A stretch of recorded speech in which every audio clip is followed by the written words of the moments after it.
तो कैसे हैं बच्चों, सब बढ़िया है। चलिए हम लोग शुरू करते हैं आज एक नया चैप्टर जिसका नाम है लाइफ प्रोसेसेस। ठीक है बेटा, तो जो हम लोगों का चैप्टर है लाइफ प्रोसेसेस, इसमें हम लोग लिविंग बीइंग्स यानी ह्यूमन बीइंग्स जो भी परफॉर्म करते हैं एक्टिविटीज अपनी लाइफ को मेंटेन करने के लिए, अपनी लाइफ को सरवाइव करने के लिए, तो सरवाइव करने के लिए जो भी एक्टिविटीज ह्यूमन बीइंग्स हमारी परफॉर्म करती हैं उन्हें हम लोग लाइफ प्रोसेस कहते हैं। तो आपको क्वेश्चन कैसे पूछा जा सकता है बेटा, what is a life process, what is a life processes. तो अगर क्वेश्चन आपसे ये पूछा जाता है कि लाइफ प्रोसेसेस क्या होती हैं, तो आप लोग सीधी सीधी बात बता दो कि भाई लाइफ प्रोसेस क्या होती है। कि जो भी हम जैसे कि आजकल की डेट में जैसे देखा जाए जितने भी लिविंग बीइंग्स हैं उनको अगर अपनी लाइफ को मेंटेन करके रखना है और सरवाइव करना है तो उन्हें कुछ एक्टिविटीज को परफॉर्म करना पड़ेगा। तो अब क्वेश्चन माइंड में अराइज होता है कि कौन सी एक्टिविटीज हमें परफॉर्म करनी पड़ेंगी जिसकी वजह से वो लाइफ सरवाइव कर पाएंगे। कौन कौन सी ऐसी एक्टिविटीज होती हैं जो जिसकी वजह से हम सरवाइव कर पा रहे हैं। ठीक है, तो सभी बच्चे जानते होंगे कि कौन कौन सी ऐसी एक्टिविटीज हैं जिनकी वजह से हम सरवाइव कर पा रहे हैं।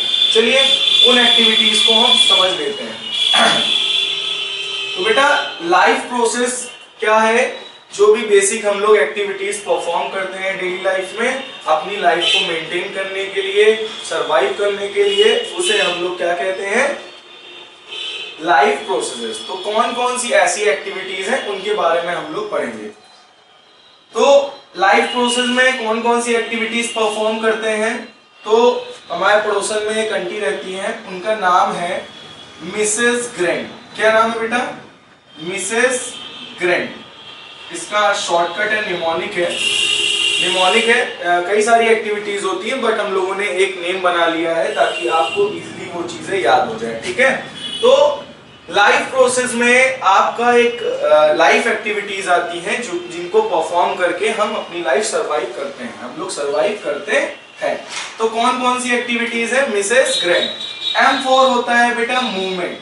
हम लोग मूवमेंट परफॉर्म करते हैं, मूवमेंट करते हैं कि नहीं करते हैं। जैसे मान लीजिए अभी मैं मूव कर रहा हूं ना, मैं आपको पढ़ा रहा हूं, मूव कर रहा हूं। ठीक है, दूसरा हम लोग क्या करते हैं, रेस्पिरेशन। क्या करते हैं बेटा, रेस्पिरेशन। इस टॉपिक को हम लोग अभी आगे बहुत ही अच्छे से पढ़ेंगे, आपका टॉपिक भी है, इसमें पूरा का पूरा डिटेल में हम लोग इसकी स्टडी करेंगे। नेक्स्ट टॉपिक, नेक्स्ट एक्टिविटी है बेटा सेंसिटिविटी। क्या है बेटा, सेंसिटिविटी। नेक्स्ट एक्टिविटी है ग्रोथ। हम लोग ग्रोथ भी करते हैं, सेंसिटिव भी होते हैं, रेस्पिरेशन करते हैं, मूवमेंट होती है और साथ ही साथ हम लोग रिप्रोडक्शन भी परफॉर्म करते हैं ताकि आगे हमारी जनरेशन से जनरेशन आ सके। ठीक है, नेक्स्ट हमारा है एक्सक्रीशन। क्या होता है बेटा, एक्सक्रीशन। नेक्स्ट है न्यूट्रिशन। क्या है, न्यूट्रिशन। नेक्स्ट है ट्रांसपोर्टेशन। क्या है बेटा, ट्रांसपोर्टेशन। ठीक है, तो ये कई सारी हमारी बेसिक एक्टिविटीज हैं जिनको हम लोग परफॉर्म करते हैं और इनको परफॉर्म करके ही इन एक्टिविटीज को हम लोग अपनी लाइफ को हम लोग अपने आप को सरवाइव करा पा रहे हैं। ठीक है, तो अगर और भी हमारी कई सारी एक्टिविटीज हैं जिनको हम परफॉर्म करेंगे तभी हम लोग एग्जिस्ट कर पाएंगे, वरना हम लोग एग्जिस्ट नहीं कर पाएंगे। आप सोचिए अगर आप न्यूट्रिशन नहीं गेन करते हैं तो न्यूट्रिशन नहीं मिलेगा तो आपके अंदर रेस्पिरेशन नहीं होगा, आपके अंदर एनर्जी नहीं बनेगी, आप कुछ सेंसिटिविटी नहीं होती, आप कुछ फील ही नहीं कर पाएंगे, मूवमेंट नहीं करेंगे तो एक ही जगह पर बैठे रहेंगे, ग्रोथ नहीं होगी तो आप उतने ही बड़े रहेंगे जितने पैदा हुए होंगे, रिप्रोडक्शन नहीं करेंगे तो हमारी जनरेशन नहीं बढ़ेगी, एक्सक्रीशन नहीं करेंगे तो आपका वेस्ट प्रोडक्ट आपकी बॉडी में ही जमा रहेगा और जिसकी वजह से आपके अंदर कई सारी बीमारियां आ सकती हैं। ट्रांसपोर्टेशन नहीं करेंगे तो न्यूट्रिशन पहुंचेगा कैसे सेल्स तक। तो बेटा सारी एक्टिविटीज हमारे लिए जरूरी हैं और इन एक्टिविटीज को अगर हम लोग परफॉर्म नहीं करते हैं तो क्या होगा, हम सरवाइव नहीं कर पाएंगे। ठीक है, तो ये सारी एक्टिविटीज को परफॉर्म करना बहुत ही ज्यादा जरूरी है हम लोगों के लिए। ठीक है, तो इन्हीं एक्टिविटीज को हम लोग कहते हैं लाइफ प्रोसेसेस। ठीक है बेटा, तो लाइफ प्रोसेस आपको क्लियर हो गया होगा कि लाइफ प्रोसेस क्या होता है। अब आपको मैं बता दूं, हम लोगों के सेल में नंबर ऑफ केमिकल रिएक्शंस होती हैं। हम लोगों का सेल होता है ऐसा कुछ एनिमल सेल, उसमें होता है न्यूक्लियस, और इसी के न्यूक्लियस और सेल मेम्ब्रेन के बीच में एक फ्लूइड प्रेजेंट होता है जिसको हम लोग कहते हैं साइटोप्लाज्म। तो इसमें बेटा नंबर ऑफ रिएक्शंस परफॉर्म होती है, नंबर ऑफ रिएक्शंस अकर करती है। क्या करती है? Number of reaction occurs. तो इन नंबर ऑफ रिएक्शंस जो कि हमारे सेल में होती हैं, इन रिएक्शंस को हम लोग कहते हैं बायोकेमिकल रिएक्शन। क्या बोलते हैं बेटा? Biochemical reaction. क्या बोलते हैं? Biochemical reaction. तो ये नंबर ऑफ रिएक्शंस जो कि हमारे सेल में परफॉर्म हो रही, सेल में साइटोप्लाज्म में परफॉर्म हो रही हैं, अकर कर रही हैं, उन्हें हम लोग क्या बोलते हैं? बायोकेमिकल रिएक्शन, क्योंकि ये हमारे लिविंग सेल में रिएक्शन हो रही है। तो ये बात आपको क्लियर हो गई, बायोकेमिकल रिएक्शन का क्या होती है, लाइफ प्रोसेस क्या होती है। ठीक है, लाइफ प्रोसेस में कौन कौन सी एक्टिविटीज आती है। अब बेटा हम लोग एक टर्म है जो कि हम लोग बहुत ही ज्यादा प्रचलित है और सुना हुआ है, मेटाबॉलिज्म। क्या होता है मेटाबॉलिज्म? चलिए इस टर्म के बारे में हम लोग थोड़ा सा जान लेते हैं। बेटा मेटाबॉलिज्म एक ऐसा टर्म है, ये बताता है कि हमारे अंदर कैसे कैसे chemical changes and physical changes हो रहे हैं। अगर हमारे बॉडी में केमिकल चेंज के साथ साथ फिजिकल चेंज भी हो रहा है तो वो आपका मेटाबॉलिज्म कहलाता है। क्या कहलाता है बेटा? मेटाबॉलिज्म। क्या कहलाता है? मेटाबॉलिज्म। और ये लिविंग मैटर के अंदर मेटाबॉलिज्म मेंटेन करना बहुत ही ज्यादा जरूरी है।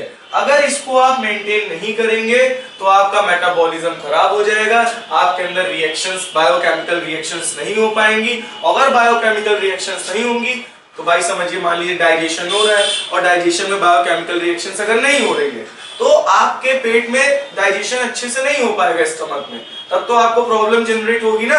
तो मतलब मेटाबॉलिज्म हमारा मेंटेन रहना बहुत ज्यादा बेटा क्या है? जरूरी है। तो ये बात आप लोगों को समझ में आ गई है कि लिविंग मैटर के अंदर आपके केमिकल चेंज और फिजिकल चेंज लगातार होने जरूरी है। तो ये बात सभी को बेटा क्लियर हो गई। जैसे कि कार्बन डाइऑक्साइड हो गया, जैसे कि मेटाबॉलिज्म में क्या, जैसे मान लीजिए प्लांट्स की बात करते हैं, तो प्लांट्स में प्लांट CO2 लेंगे, H2O लेंगे रूट से, उन दोनों को कंबाइन करेंगे, एक कॉम्प्लेक्स मटेरियल बनाएंगे C6H12O6 और ऑक्सीजन को रिलीज कर देंगे। तो ये क्या कर रहे हैं? ये केमिकल रिएक्शन कर रहे हैं, बायोकेमिकल रिएक्शन परफॉर्म कर रहे हैं सेल्स में, तभी उनका न्यूट्रिशन बन रहा है उनकी बॉडी में। तो मतलब इसको करते रहना पड़ेगा, इन केमिकल चेंजेस, फिजिकल चेंजेस होते रहने चाहिए। आप मान लीजिए ग्रोथ का मतलब फिजिकल चेंज, हमारी ग्रोथ हो रही है मतलब फिजिकल चेंज, हमारे अंदर केमिकल रिएक्शंस हो रही है यानी केमिकल चेंज। अगर ये अच्छे से होता रहा मतलब हमारा मेटाबॉलिज्म क्या है बेटा? सही है। अगर हमारे अंदर केमिकल और फिजिकल चेंज सही से नहीं हो रहे हैं तो हमारा मेटाबॉलिज्म क्या है? खराब चल रहा है। ठीक है, तो मेटाबॉलिज्म को मेंटेन करने के लिए 2 टाइप्स के मेटाबॉलिक पाथवेज होते हैं। क्या होते हैं? Metabolic pathways.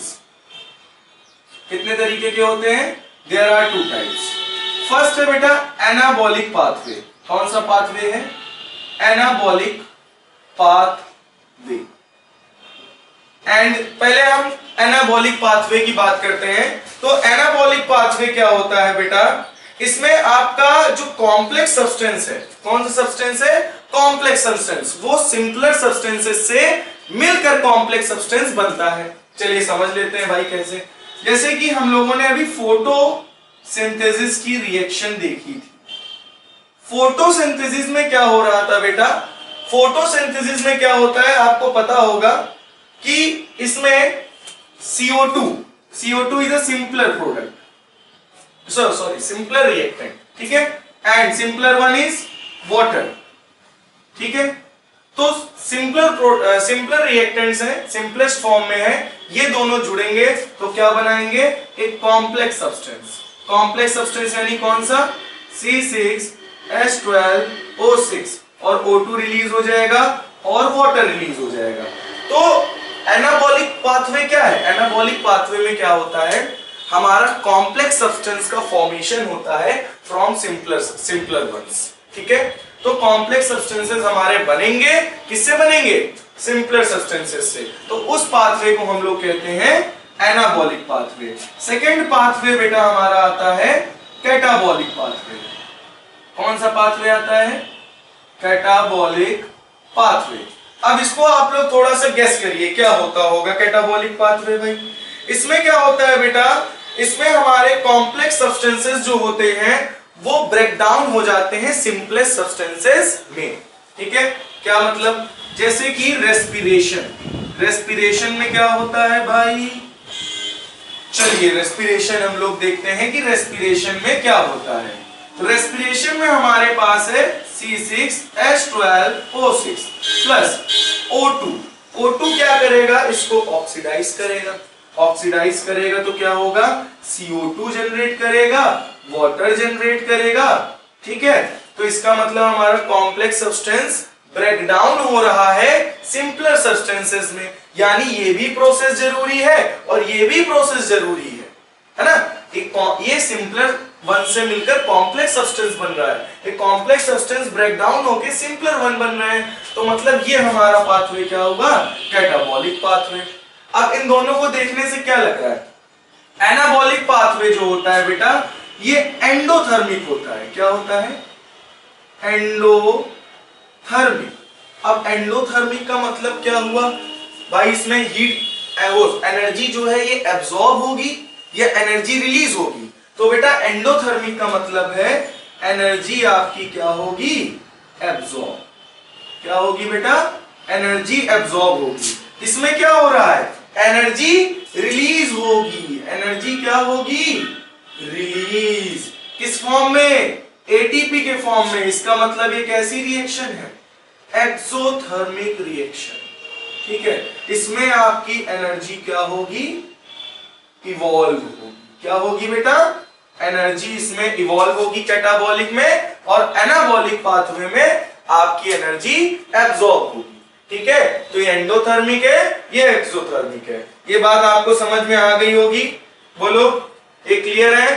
तो हमारे मेटाबॉलिज्म जो है अंदर, मेटाबॉलिज्म हमारा मेंटेन रहेगा, मतलब आपके अंदर एनाबॉलिक पाथवे और कैटाबॉलिक पाथवे अगर सही से हो रहे होंगे, यानी आपका metabolism chemical change, physical change सही से हो रहा होगा, इसका मतलब आपका मेटाबॉलिज्म अच्छा है।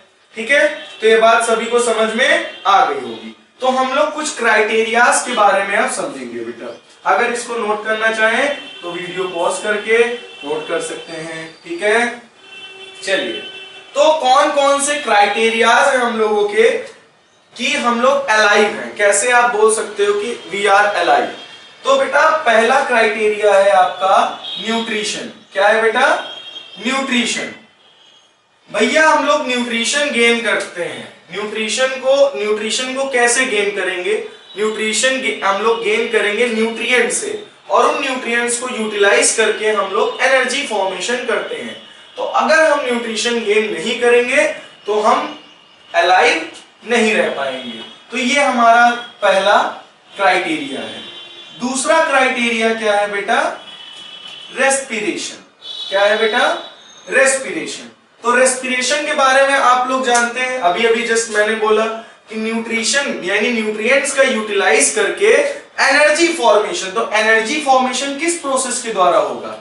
रेस्पिरेशन प्रोसेस के द्वारा होगा। और रेस्पिरेशन हमारी बॉडी के लिए बहुत ही जरूरी है, नहीं तो हमारे अंदर एनर्जी नहीं बनेगी, और एनर्जी नहीं बनेगी तो हम कोई भी एक्टिविटी परफॉर्म नहीं कर पाएंगे, क्योंकि हमें हर एक्टिविटी को परफॉर्म करने के लिए एनर्जी चाहिए, और एनर्जी कहां से मिलेगी? By the process of respiration. चलिए थर्ड क्राइटेरिया क्या है बताइए? थर्ड क्राइटेरिया है बेटा ट्रांसपोर्ट। कौन सा क्राइटेरिया है? ट्रांसपोर्ट। अब बेटा ट्रांसपोर्टेशन भी बहुत ही जरूरी है। अब मान लीजिए आपने न्यूट्रिशन तो गेन कर लिया न्यूट्रिएंट से, अब उसको जब तक ट्रांसपोर्ट नहीं करेंगे, सेल्स तक पहुंचाएंगे नहीं ब्लड के थ्रू, तब तक रेस्पिरेशन नहीं होगा। तो रेस्पिरेशन होने के लिए पहले न्यूट्रिशन गेन करेंगे, फिर ट्रांसपोर्टेशन होगा, सेल्स तक हमारा फूड पहुंचेगा, तब कहीं एनर्जी बनेगी। तो ये तीसरा क्राइटेरिया हो गया। अब भाई एनर्जी मान लीजिए बन गई, तो कुछ उससे वेस्ट प्रोडक्ट भी तो निकलेगा। अब जैसे मम्मी खाना बनाती है घर पे, तो जब मम्मी खाना बनाती है तो भैया सब्जी अगर काटेंगी, सब्जी बनानी है तो उसके पील करेंगे कि नहीं, छिलके निकलेंगे, थोड़ा एक्सक्रीट मतलब वेस्ट प्रोडक्ट निकलेगा, ठीक है। तो उसी सेम तरीके से अगर हमारे अंदर एनर्जी बन चुकी है तो हमारे अंदर भी कुछ वेस्ट प्रोडक्ट निकलेंगे, जिसको हम लोग क्या कर देंगे, एक्सक्रीशन प्रोसेस के द्वारा एक्सक्रीट कर देंगे। आज जैसे कौन कौन से वेस्ट प्रोडक्ट हमारी बॉडी से निकलते हैं, जैसे कि हम लोग क्या इनहेल करते हैं, ऑक्सीजन, क्या एक्सहेल करते हैं, CO2। तो CO2 भी हमारा एक वेस्ट प्रोडक्ट हो गया। स्वेट निकलता है गर्मियों में, वो भी हमारा एक क्या हो गया, कौन सा, वेस्ट प्रोडक्ट हो गया।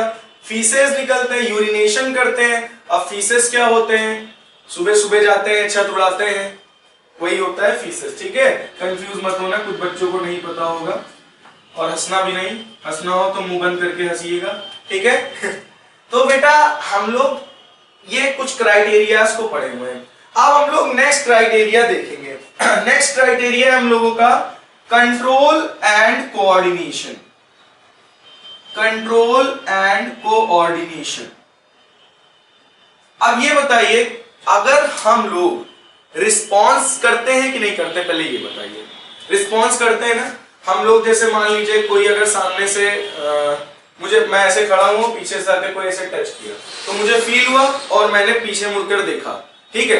आपको कोई अगर मम्मी उड़ती हुई चप्पल आती है पर फट से पड़ती है, तो आप लोग रिस्पॉन्स करते हो ना, तो रिस्पॉन्स कर रहे हो ना। अब जैसे आप मान लो कोई डांस एकेडमी में डांस सीखने गए, अब कोई टीचर आपको कह रहा है कि भैया इस जो ये बंदा स्टेप कर रहा है सेम वही स्टेप आपको भी करना है, इसे करके।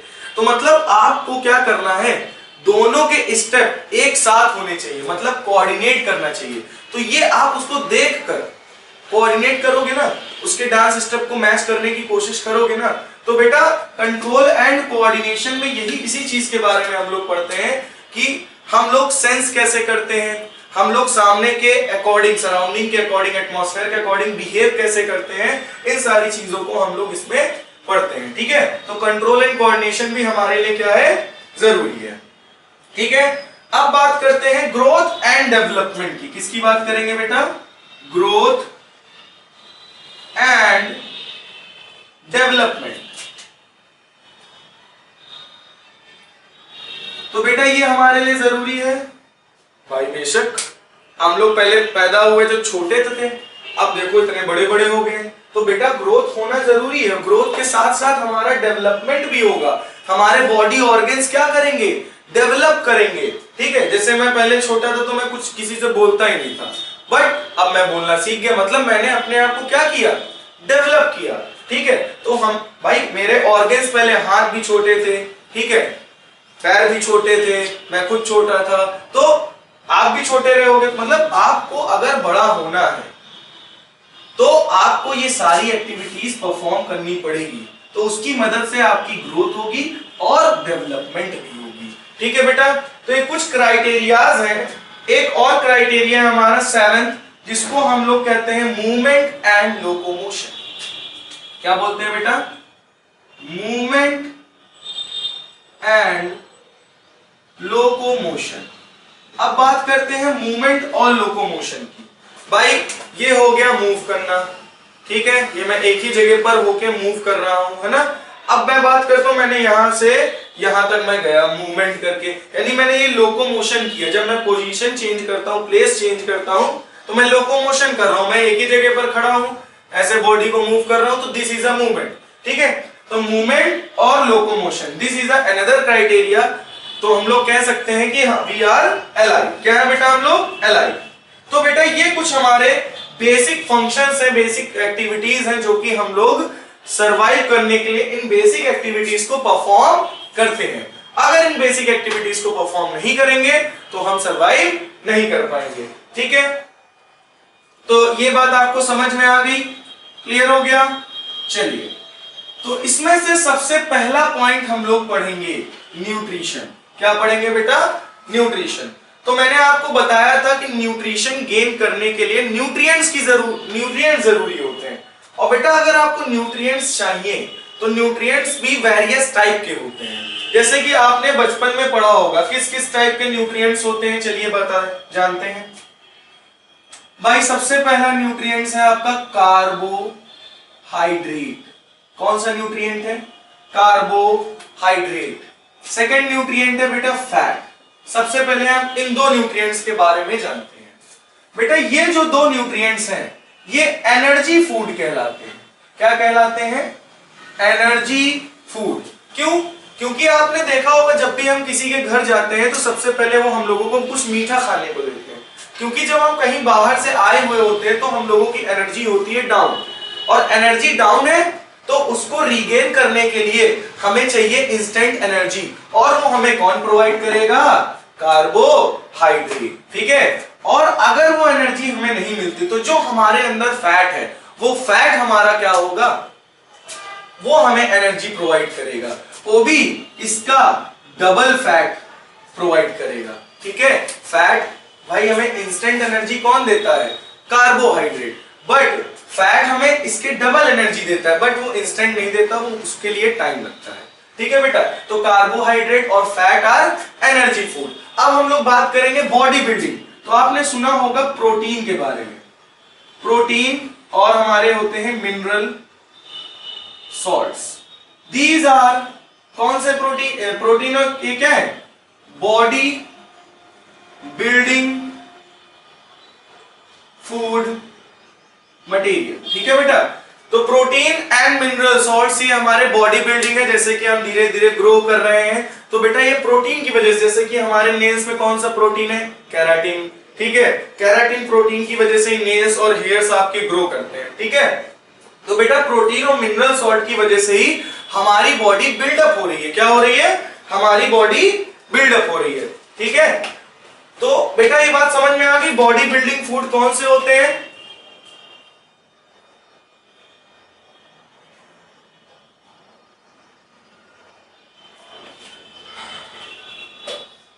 तो ये बात आपको क्लियर हो गई होगी कि बॉडी बिल्डिंग फूड कौन से होते हैं, एनर्जी फूड कौन से होते हैं।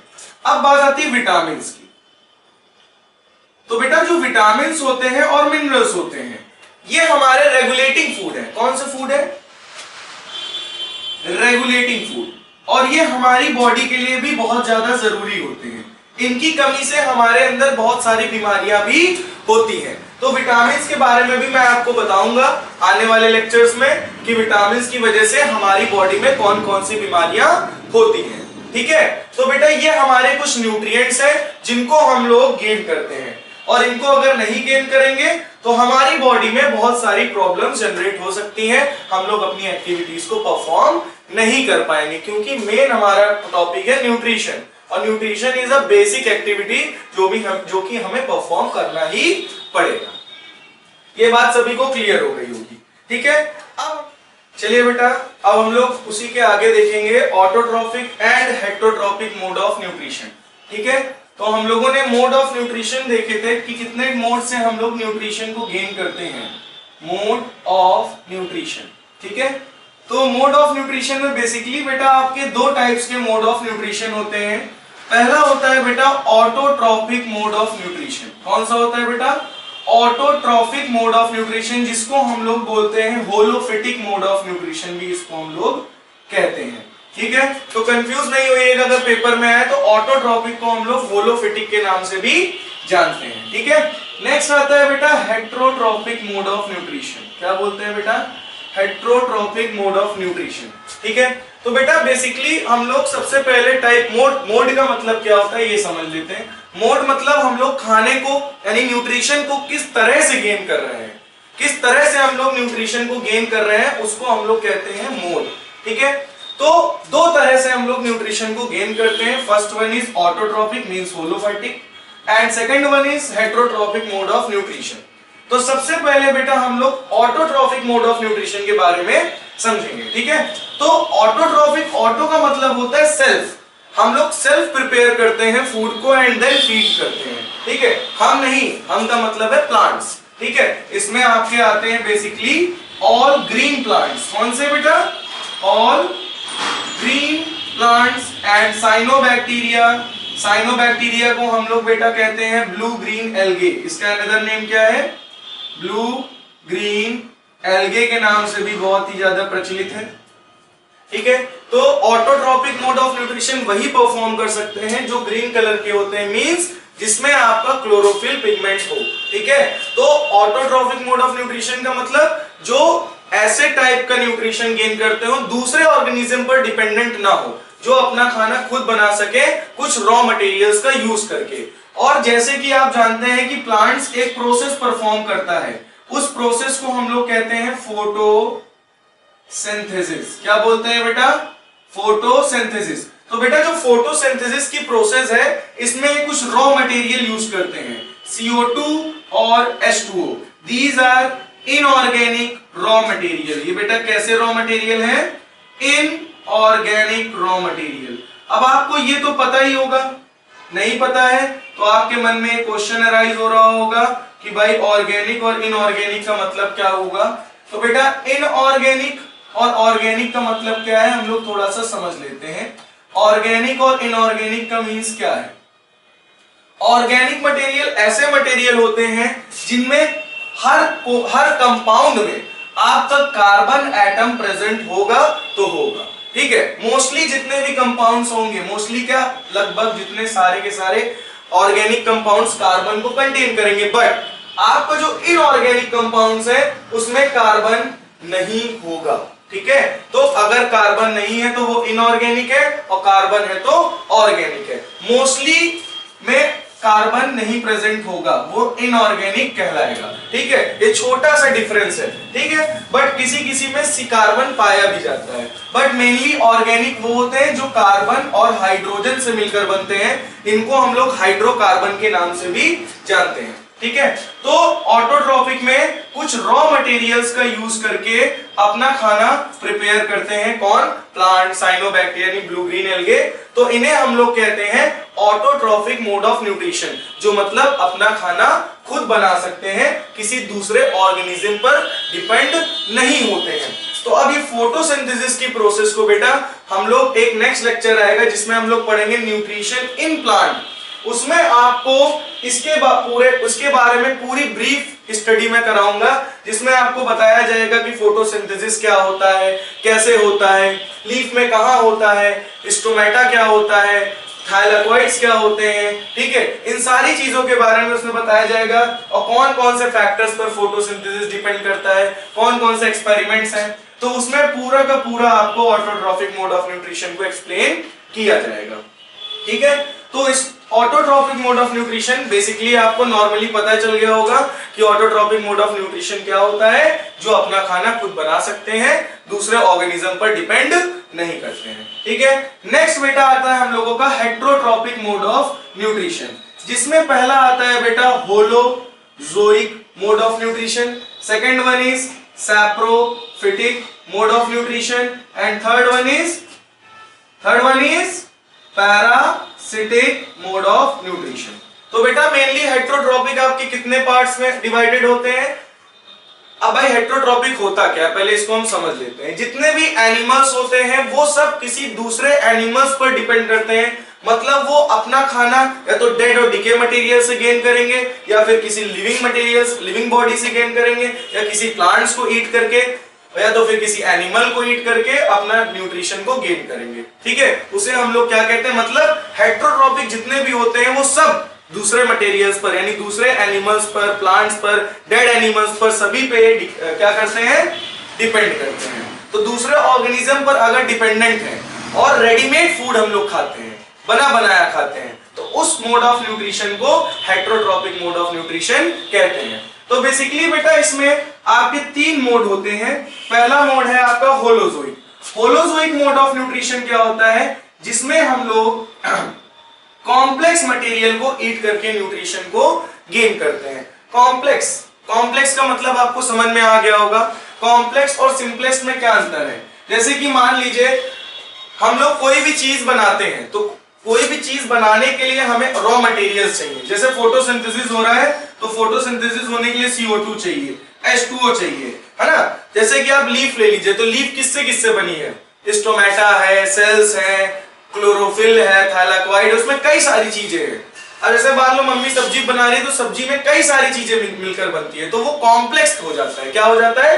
कॉम्प्लेक्स। तो कॉम्प्लेक्स जो कई सारी चीजों से मिलकर बनता है उसे कॉम्प्लेक्स कहते हैं, और जो सिंगल चीज से मिलकर बनता है, कंपोनेंट से बनता है, उसे हम लोग सिंपलेक्स कहते हैं। तो जैसे मान लीजिए जिराफ है आपका, तो जिराफ को आपने देखा होगा कि वो ऊपर करके मुंह पेड़ों से पत्तियों को खाता है।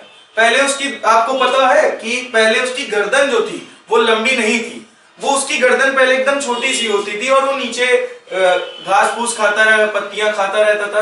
बट जब नीचे की पत्तियां खत्म हो गई तो ऊपर पत्तियां भाई ज्यादा ऊपर हो गई, तो वो अपनी गर्दन को ऊंचा कर करके अपनी पत्तियों को खाता था। ठीक है, तो ये चीज किसने बताई थी? ये चीज बताई थी लामार्क ने। लामार्क एक साइंटिस्ट है जिन्होंने बताया था कि जिराफ जो था वो गर्दन लंबी कर करके, उसकी गर्दन लंबी कैसे हो गई? इस वजह से हो गई क्योंकि वो उसकी हैबिट में था कि वो अपनी गर्दन बढ़ा के क्या करता था? खाना खाने की कोशिश करता था, लीफ को ईट करने की कोशिश करता था। इसी वजह से जब जनरेशन बाय जनरेशन उसकी आगे बढ़ी तो उसकी गर्दन क्या हो गई? लंबी हो गई। तो इस चीज को आप लामार्क थ्योरी जो है आने वाले चैप्टर्स में पढ़ेंगे, उसमें आपको ये चीज बताया जाएगा। ठीक है, बट अभी हम बात कर रहे हैं कॉम्प्लेक्स मटेरियल की। तो अगर हम लोग कॉम्प्लेक्स मटेरियल को ईट करके, खा के न्यूट्रिशन को गेन करते हैं तो उसे बोलते हैं बेटा होलोजोइक मोड ऑफ न्यूट्रिशन। ठीक है, इसका एग्जांपल क्या है? इसका मेन एग्जांपल हम लोग लॉयन ले लो,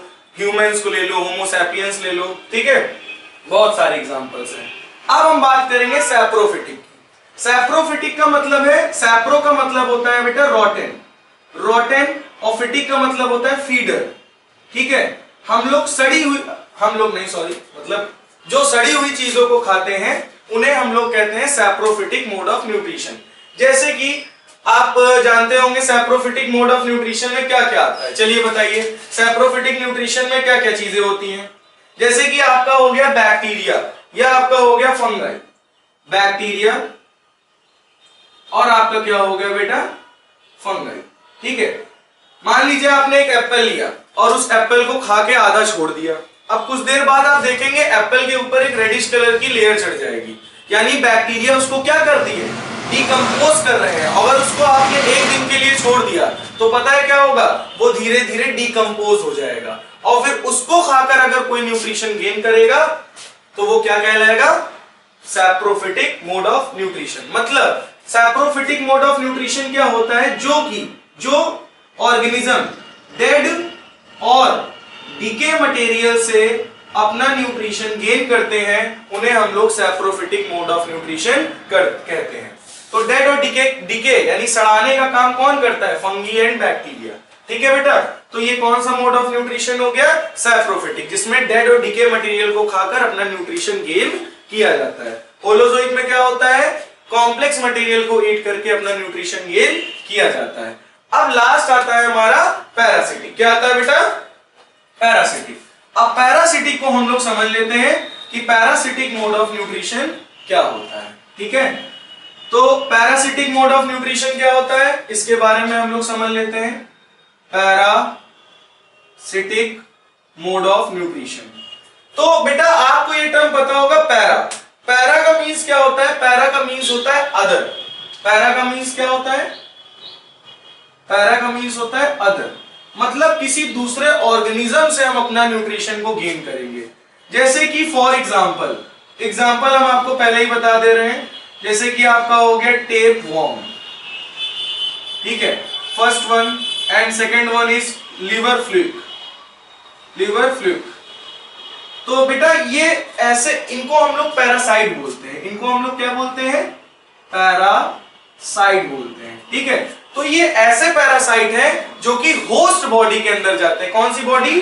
होस्ट, नॉट अ घोस्ट। ठीक है, होस्ट मतलब कि होस्ट हम उसे कहेंगे जिसके अंदर ये पैरासाइट अटैक करेंगे। क्या करेंगे बेटा?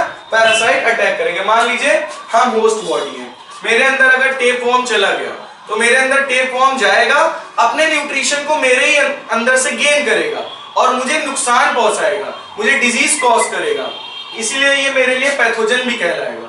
ठीक है, तो मेरे डिजीज हो जाएगी, बीमारी हो जाएगा, और उस न्यूट्रिशन को गेन करके निकल जाएगा। ठीक है। तो पैरासाइट क्या होते हैं, होस्ट बॉडी के अंदर एंटर करते हैं और होस्ट बॉडी से न्यूट्रिशन को गेन करते हैं और न्यूट्रिशन को गेन करने के बाद उनकी बॉडी से निकल जाते हैं। तो इस टाइप के मोड ऑफ न्यूट्रिशन को हम लोग क्या कहते हैं बेटा, पैरासिटिक मोड ऑफ न्यूट्रिशन। मतलब जो दूसरी बॉडी के अंदर जाकर या बॉडी के बाहर से न्यूट्रिशन को गेन करते हैं और हट जाते हैं। जैसे कि आपने मॉस्किटो को देखा होगा, तो पैरासाइट भी आपके बेटा दो तरीके के होते हैं, एक होता है एक्सो पैरासाइट और दूसरा होता है बेटा एंडो पैरासाइट। क्या होता है बेटा, एंडो पैरासाइट। एक्सो पैरासाइट वो होते हैं जो कि बॉडी के बाहर से न्यूट्रिशन गेन करते हैं, जैसे कि आपने मॉस्किटो देखा होगा, लीच जोंक देखी होगी, ठीक है। तो मॉस्किटो एंड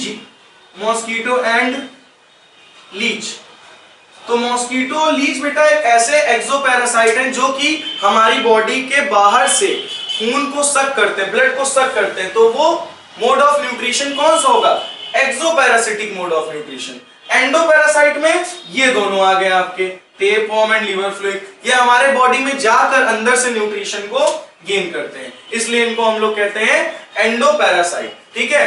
तो एक्सो पैरासाइट का एक आप कहेंगे प्लांट में एग्जांपल बताओ, ये तो एनिमल्स में हो गए। प्लांट में एक बढ़िया एग्जांपल है अमरबेल।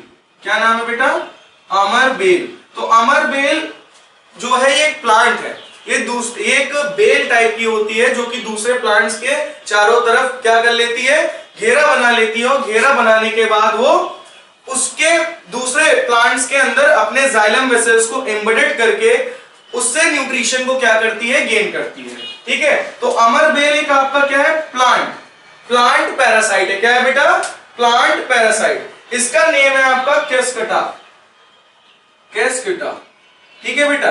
इसका ये साइंटिफिक नेम है, बायोलॉजिकल नेम है केस्कटा, अमरबेल, ठीक है। तो ये भी एक पैरासाइट है। क्या है बेटा, पैरासाइट है। तो जो आपके पैरासाइट होते हैं अगर दूसरी बॉडी से न्यूट्रिशन गेन करते हैं तो वो पैरासिटिक मोड ऑफ न्यूट्रिशन कहलाते हैं।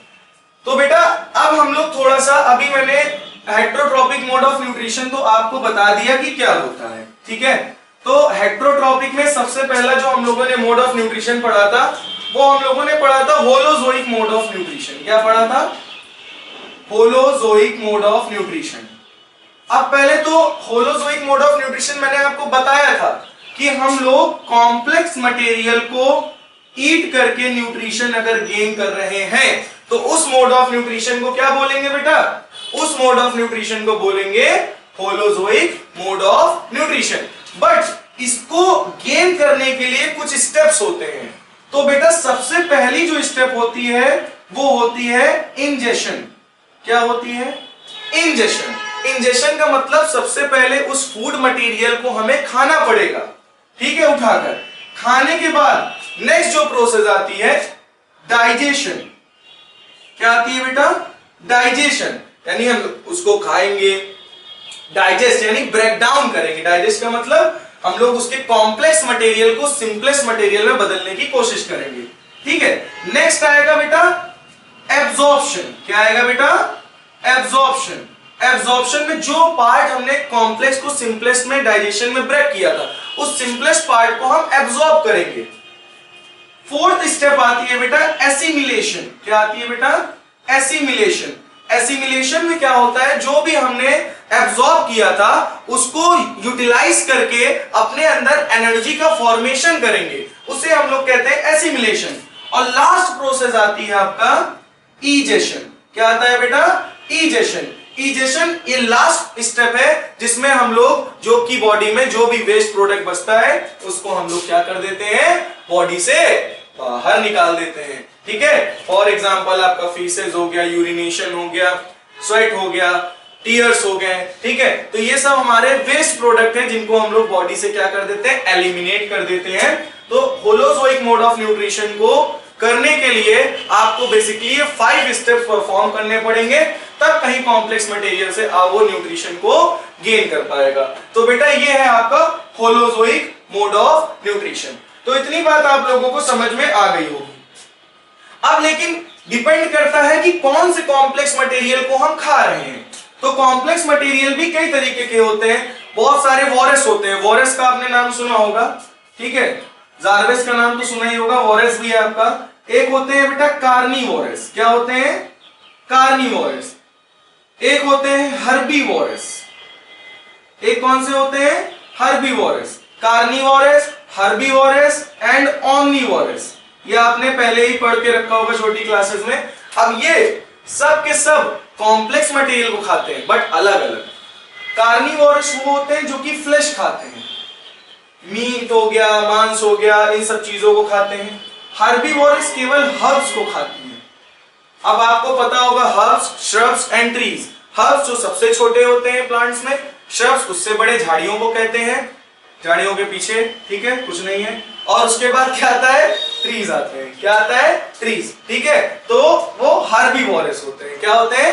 हर्बीवोरस। उसके बाद आता है बेटा ओमनीवोरस। ओमनीवोरस में जो फ्लैश भी खाते हैं साथ में हर्ब्स भी खाते हैं, हर्ब्स श्रब्स भी खाते हैं, उन्हें हम लोग ओमनीवोरस। तो कार्निवोरस जो कि केवल फ्लैश ईट करते हैं, हर्बीवोरस जो कि केवल हर्ब्स खाते हैं, और ओमनीवोरस जो फ्लैश और दोनों को ईट करते हैं।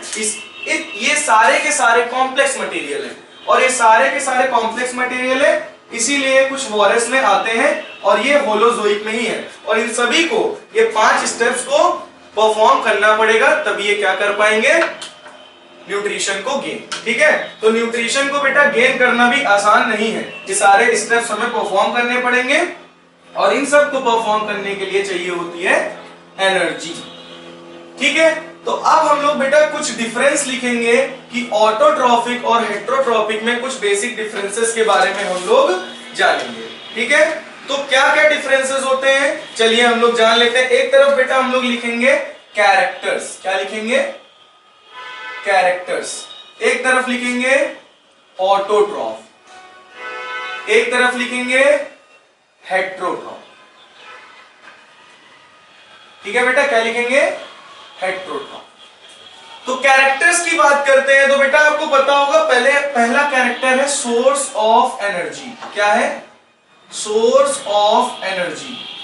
तो बताइए एनर्जी का क्या सोर्स होता है ऑटोट्रॉफ में और हेट्रोट्रॉफ में? तो एनर्जी का सोर्स क्या है बेटा ऑटोट्रॉफ में? सबसे पहले sunlight and chemical reaction.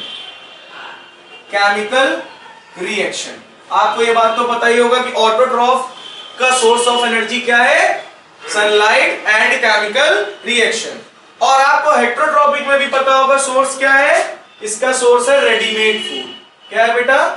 Readymade food, ठीक है। तो पहला डिफरेंस क्लियर हो गया सोर्स ऑफ एनर्जी से। दूसरा है बेटा मोड ऑफ न्यूट्रिशन। दूसरा कैरेक्टर क्या है? Mode of nutrition. तो आपको पता होगा ये फोटोसिंथेसिस कर सकता है। क्या कर सकता है ऑटोट्रॉफ?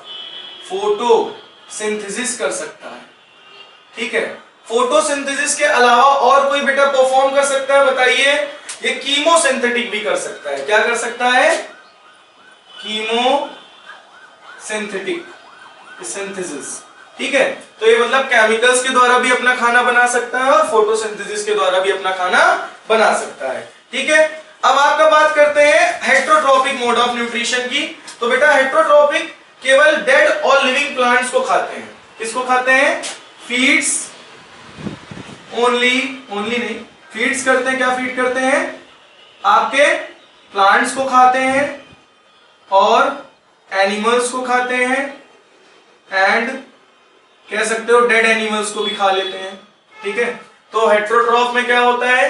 तो मोड ऑफ न्यूट्रिशन समझ में आ गया, कहां से अपना न्यूट्रिशन गेन करते हैं। थर्ड बेटा अकरेंस। थर्ड कैरेक्टर क्या है? अकरेंस। अकरेंस मींस कहां कहां पर अकर करते हैं? तो फाउंड इन ग्रीन प्लांट्स। तो ऑटोट्रॉफ कहां होता है? ऑटोट्रॉफ होता है फाउंड इन ग्रीन प्लांट्स।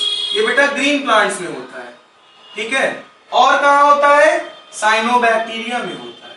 कहां होता है? साइनोबैक्टीरिया में होता है, यानी इसको हम लोग कहते हैं ब्लू ग्रीन एल्गे, ठीक है। और आपका हेट्रोट्रॉपिक किसमें होता है? Found in animal.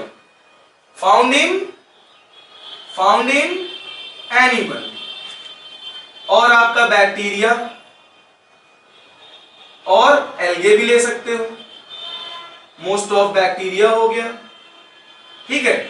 तो बहुत सारे एनिमल्स हो गए, बैक्टीरिया हो गए, एल्गे हो गए। तो ये बेटा छोटा सा एक डिफरेंस है ऑटोट्रॉफ और हेटेरोट्रॉफ में according to character, source of energy, mode of nutrition and occurrence. तो ये चीजें आपको क्लियर हो गई होंगी। अब हम लोग एक डिफरेंस और जान लेंगे, होलोजोइक और सैप्रोफिटिक। इसको आप लोग नोट कर लीजिएगा। हम लोग अब देखेंगे होलोजोइक और सैप्रोफिटिक मोड ऑफ न्यूट्रिशन। क्या देखेंगे बेटा? होलोजोइक और saprophytic mode of nutrition difference mainly देखेंगे। तो नेचर ऑफ फूड पे अगर देखा जाए तो जो होलोजोइक मोड ऑफ न्यूट्रिशन होते हैं वो सॉलिड मटेरियल को ईट करते हैं, उससे न्यूट्रिशन गेन करते हैं। और बेटा जो सैप्रोफिटिक मोड ऑफ न्यूट्रिशन होते हैं वो लिक्विड फूड को खाते हैं, लिक्विफाइड फूड को ईट करके अपना न्यूट्रिशन गेन करते हैं। ठीक है, कुछ हम लोग फीचर्स देखेंगे। दूसरा फीचर्स है साइट ऑफ डाइजेशन। तो बेटा साइट ऑफ डाइजेशन का मतलब होलोजोइक और सैप्रोफिटिक में डाइजेशन कहां होता है? तो बेटा जो होलोजोइक होता है उसकी बॉडी के अंदर न्यूट्रिशन होता है, और जो सैप्रोफिटिक होते हैं उनमें जो न्यूट्रिशन होता है आउटसाइड द बॉडी होता है, और वो एंजाइम्स परफॉर्म करते हैं। एंजाइम्स जो होते हैं बेटा ये कॉम्प्लेक्स मटेरियल को ब्रेक डाउन करने का काम करते हैं, और साथ ही साथ केमिकल रिएक्शंस में कैटलिस्ट के रूप में भी वर्क करते हैं। तो एंजाइम्स रिलीज होते हैं फूड मटेरियल्स की वजह से। ठीक है, अगर कोई फूड मटेरियल आया पास में तो एंजाइम्स रिलीज होंगे आउटसाइड द बॉडी, और वो सॉलिड फूड को सिंपलर सॉल्युबल फॉर्म में क्या कर देंगे? कन्वर्ट कर देंगे। तो इस तरीके से saprophytic mode of nutrition outside the body nutrition gain करता है। ठीक है, जैसे कि कौन गेन करता है? तो फंगाई की बात करते हैं। फंगाई में आपका हो गया ईस्ट हो गए, बैक्टीरियाज हो गए, स्लाइम माउस हो गए, ये आपके एग्जांपल्स है सैप्रोफाइट के। और आपके होलोजोइक जो होते हैं most of the animals are holozoic mode of nutrition gain करते हैं, मोड से गेन करते हैं। ठीक है बेटा, तो ये तीसरा फीचर हो गया आपका एग्जांपल। ठीक है, तो इस लेक्चर को आज हम लोग समाप्त करने से पहले कुछ हम आपको फैक्ट्स बताएंगे जो आप लोग नहीं जानते होंगे। ठीक है, इन फैक्ट्स क्या है चलिए हम लोग देख लेते हैं। अभी इन्हीं से रिलेटेड फैक्ट्स को हम लोग जानेंगे। ठीक है बेटा, चलिए हम लोग अभी देखें कि डेड डिकेइंग मटेरियल से जो न्यूट्रिशन गेन करते हैं उन्हें हम लोग क्या कहते हैं? सैप्रोफिटिक। ठीक है, अगर किसी होस्ट बॉडी से न्यूट्रिशन गेन करते हैं तो उसको क्या बोलते हैं? पैरासिटिक। और अगर कोई कॉम्प्लेक्स मटेरियल से गेन करता है तो उसे क्या कहते हैं? होलोजोइक। बट अगर कोई अपना न्यूट्रिशन ब्लड से गेन कर रहा हो, किससे गेन कर रहा हो? ब्लड से गेन कर रहा हो, तो उस मोड ऑफ न्यूट्रिशन को क्या बोलोगे? ठीक है, ये आपका आता है। तो इसका आंसर बताएं। अगर हम मोड ऑफ न्यूट्रिशन, अगर हम ब्लड से न्यूट्रिशन को गेन कर रहे हो, हम वैम्पायर थोड़ी ना बन जाएंगे, वैम्पायर थोड़ी ना किसी का खून चूसते हुए फिरेंगे। तो इनको कहेंगे क्या? इनको कौन से मोड ऑफ न्यूट्रिशन कहेंगे बेटा? इनको हम लोग कहेंगे सैंग्यूवोर्स। क्या बोलेंगे? सैंग्यूवोर्स। सैंग्यूवोर्स जो होते हैं ये आपका ब्लड से न्यूट्रिशन गेन करते हैं। For example mosquito, for example leech. Leech और मॉस्किटो जो है बेटा ये आपके ब्लड से न्यूट्रिशन गेन करते हैं। एक और एग्जाम्पल है बेड बग। तो इन्हें हम लोग कहते हैं सैंग्यूवोर्स। क्या बोलते हैं बेटा? सैंग्यूवोर्स। ये अपना न्यूट्रिशन कहां से गेन करते हैं? ब्लड से। तो इन्हें हम क्या कहेंगे? सैंग्यूवोर्स। क्या बोलेंगे बेटा? सैंग्यूवोर्स। ठीक है, अब बेटा कुछ ऑर्गेनिज्म ऐसे हैं जो कि प्री डाइजेस्टेड फूड को अपने सेल वॉल से डिफ्यूजन करके अपने न्यूट्रिशन को गेन करते हैं। मान लीजिए सेल है और बाहर प्री डाइजेस्टेड फूड प्रेजेंट है, तो वो डिफ्यूजन के द्वारा उस फूड को क्या कर लेंगे? एब्सॉर्ब कर लेंगे। तो उस टाइप के मोड ऑफ न्यूट्रिशन को हम लोग कहेंगे ऑस्मोट्रॉफिक न्यूट्रिशन। क्या बोलेंगे बेटा? ऑस्मोट्रॉफिक न्यूट्रिशन। ठीक है, अगर कोई सेल है और वो बाहर कोई अगर उसके प्री डाइजेस्टेड फूड प्रेजेंट है और उसको वो सेल वॉल से डिफ्यूजन के द्वारा उस न्यूट्रिशन को गेन कर रहा है, तो उस मोड ऑफ न्यूट्रिशन को हम लोग कहते हैं ऑस्मोट्रॉफिक मोड ऑफ न्यूट्रिशन। अगर कोई अपना ब्लड से गेन कर रहा है तो उसको सैंग्यूवोर्स कहते हैं। क्या बोलते हैं बेटा? सैंग्यूवोर्स। और एक लास्ट आपका न्यूट्रिशन है जिसको हम लोग कहते हैं सिम्बायोटिक। क्या बोलते हैं बेटा? Symbiotic mode of nutrition. और इसको हम लोग कहते हैं mutualistic mode of nutrition. Mutualistic का मतलब क्या हुआ? जैसे कि मान लीजिए आपके पास एक ऑर्गेनिज्म है जिसका नाम है एल्गे और एक है फंगाई, ठीक है, इसको लोग फंजाई फंगाई कुछ भी बोलिए, यूके में अलग प्रोनाउंसिएशन है, यूएस में अलग प्रोनाउंसिएशन है। तो बेटा एल्गे जो है ये फंगाई को न्यूट्रिशन देता है, क्या प्रोवाइड करता है, न्यूट्रिशन, क्योंकि ये ग्रीन कलर के होते हैं और फंगाई नॉन ग्रीन कलर के होते हैं, नॉन ग्रीन होते हैं। तो एल्गे फंगाई को क्या प्रोवाइड करेगा, न्यूट्रिशन, और फंगाई एल्गे को प्रोवाइड करेगा शेल्टर, मतलब इसको प्रोटेक्ट करेगा बाहर के हार्श एनवायरनमेंट से, ठीक है। तो एल्गे इसके ऊपर डिपेंड है, फंगाई इसके ऊपर डिपेंड है, तो एल्गे फंगाई एक दूसरे के ऊपर डिपेंडेंट है। इस टाइप के मोड ऑफ न्यूट्रिशन को हम लोग बोलते हैं म्यूचुअलिस्टिक मोड ऑफ न्यूट्रिशन, या बोलते हैं बेटा सिम्बायोटिक रिलेशनशिप, ठीक है बेटा। तो ये भी एक मोड ऑफ न्यूट्रिशन हुआ, इन दोनों को मिलाकर हम लोग कहते हैं लाइकेन। और lichen is a good indicator of pollution, ठीक है बेटा। लाइकेन, इन दोनों के रिलेशनशिप को लाइकेन कहते हैं, और लाइकेन आपका गुड इंडिकेटर है पॉल्यूशन का, जहां पॉल्यूशन होगा वहां लाइकेन्स नहीं होंगे, ठीक है बेटा। तो ये हमने कुछ आपको आज फैक्ट बता दिए इसी चैप्टर से रिलेटेड, ठीक है। इनको आप लोग अच्छे से पढ़ लेंगे, रिवीजन घर पे कर लेंगे, और जो नहीं है आप लोग पूछ सकते हैं, ठीक है। तो आगे हम लोग मिलेंगे नेक्स्ट लेक्चर में, ठीक है। कहां मिलेंगे, नेक्स्ट लेक्चर में। तो आज इसको हम लोग ओवर करते हैं, ठीक है, इतना आप लोग पढ़ लीजिए।